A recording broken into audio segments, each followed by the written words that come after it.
अगर आप राजा बनना चाहते हैं तो ये वीडियो सिर्फ आपके लिए है। चैनल को फॉलो करके वीडियो को सेव कर लो, बताता हूँ कैसे।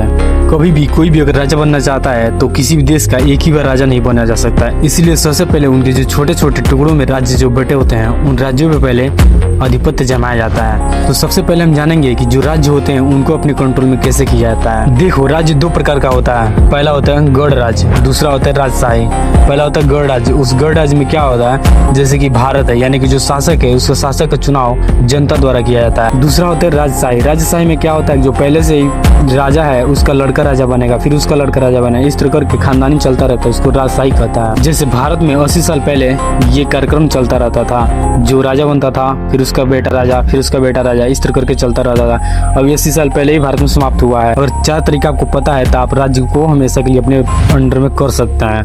पहला होता है वंशानुगत अधिकार से, यानी कि आप राजा घर पैदा होगे तो राज्य आपको मिल जाएगा, जैसे सम्राट अशोक। और दूसरा नंबर अपने शक्ति से जीतकर, जैसे कि युद्ध, साहस और ताकत के बल पर किसी राज्य को अपने अंडर में कर लेना तो उस राज्य के राजा बन सकते हो, जैसे सम्राट चंद्रगुप्त मौर्य ने किया था।